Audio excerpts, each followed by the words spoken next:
que es capaz de dar unos pianísimos impalpables que se pueden confundir con un pianísimo de la flauta en el registro grave, que se pueden confundir igualmente, incluso se puede confundir con algún instrumento de cuerda que tocase con sordina y tocase sin el vibrato o con un vibrato muy discreto, ¿verdad? Todas estas cosas de la naturaleza tan multiforme del instrumento para mí han sido un manantial muy frecuente de lo que, en fin, idear músicas que yo quería escribir. Bien, esta es la razón. Si seguimos, bueno, figúrense ustedes desde el año 61 hasta nuestros días, lo que da de sí el tiempo. Hablar de las obras que yo he compuesto con saxofón principal o con saxofón en conjunto, pues sería hacer esta tarde una charla muy larga y seguramente muy aburrida. Así que, más o menos, esto es lo que yo puedo decir para contestar a la pregunta. Muy bien, gracias, Luis. Como han oído ustedes, el maestro de Pablo ha hablado de su interés cuando empezaba a manifestarse como compositor por trabajar con conjuntos instrumentales no convencionales, atípicos. Él ha mencionado Polar, pero casi cualquier otra obra de aquellos años 60 valdría perfectamente. Yo me acuerdo los comentarios, por ejemplo, sobre textos de Gerardo Diego para una voz solista, soprano o mezzo soprano, y un trío instrumental de piccolo, ¿no? Piccolo, flautín, percusión, vibráfono concretamente, y contrabajo. Recuerdo bien. Imagínense, flautín, vibráfono y contrabajo.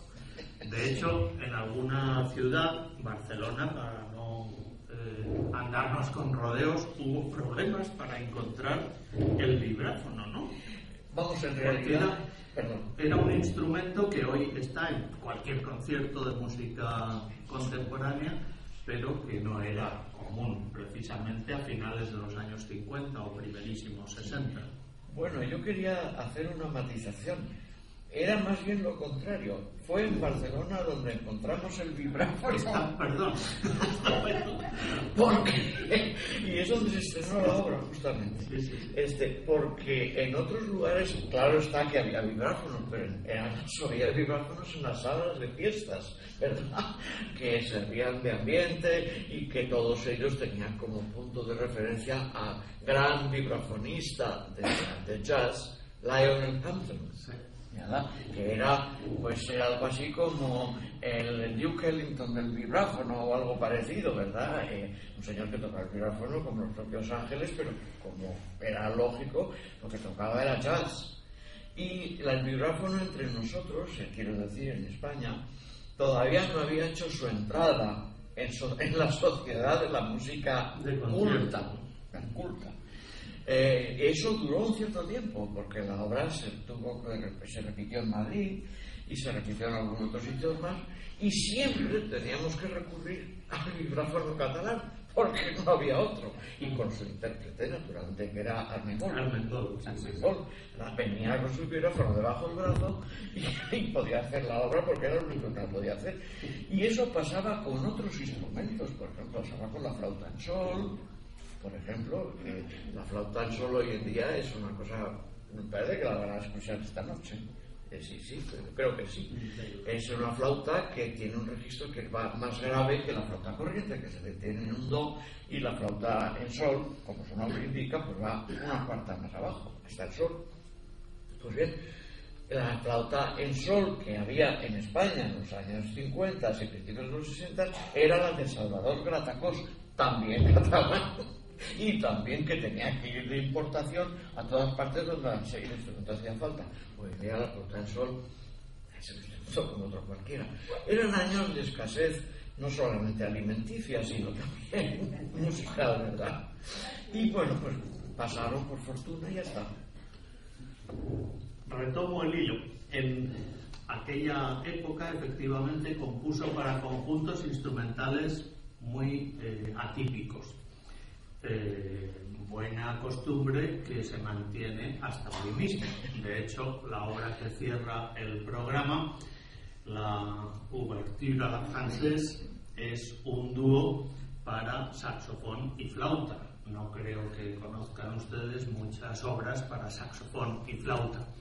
Es un permanente reto a lo largo de toda su carrera. Sin embargo, que es a donde iba, en un momento determinado de su carrera, ya en la plenitud de la madurez, es curioso observar cómo Luis de Pablo empieza a trabajar de forma sistemática para los conjuntos instrumentales tradicionales, el trío con piano, el cuarteto de cuerda, el quinteto con clarinete, etc. ¿En qué momento sentiste esa necesidad, por así decir, o te atrajo ese desafío de decir algo nuevo con los conjuntos camerísticos de siempre? Pues debió de ser, yo calculo que debió de ser algo así como en los años 70, en la segunda mitad de los 70 podría ser. Y uno de los primeros ejemplos que me vienen a la cabeza, sí, me puedo equivocar, porque yo tengo un catálogo muy gordo y me olvido muchas veces de algunas obras que he podido componer. Pero creo que el primer ejemplo es el trío de cuerdas. Un trío de cuerdas, sí, que hiciste para un concierto de la UER. Exactamente. Violín, viola, violonchelo, que es uno de los tradicional. Verán ustedes tríos de cuerda, no muchos, pero sí algunos. Hay una opus entera de Beethoven, evidentemente Mozart los tiene, etcétera, etcétera, etcétera. Y antes que eso, la música barroca italiana está absolutamente llena de obras compuestas para ese conjunto o conjuntos parecidos. Quiero decir con esto que en algunos casos se están utilizando violines que ya no existen o violas que han pasado ya en la historia y que se imitan con la viola actual, etcétera, etcétera. Pues bien, debió de ser entonces. ¿Y por qué?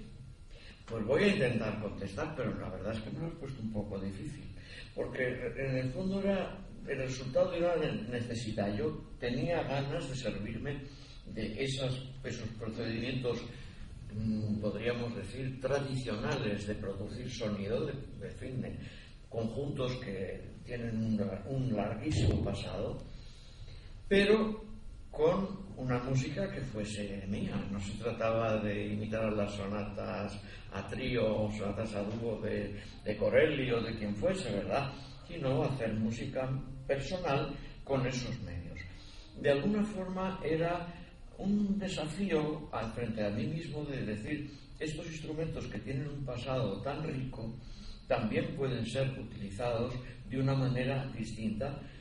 Y eso llegó cuando yo ya pensé, o sentí más que pensé, sería más justo decir sentí, que tenía un lenguaje propio suficientemente definido como para verterlo en ese molde antiguo, no formal, sino instrumental. Quisiera que eso quedase claro. Yo no me iba a servir por la razón de servirme estos instrumentos tradicionales, no me iba a servir de las formas tradicionales en los que en su día fueron usados, ¿verdad? Sino a mi manera, que era la que había tenido hasta ese momento de meterme a componer para esa plantilla. Por otra parte, si se mira un poquito con atención la música de esos años antiguos, ¿verdad? El cambio del siglo XVII al XVIII, se ve que la utilización de esas plantillas corresponden también a lenguajes muy distintos. Sería vano encontrar un allegro de sonata en una sonata que se llama igual, pero que no tiene nada que ver como por él, ¿verdad? No existía todavía esa forma que luego se llamó la forma sonata.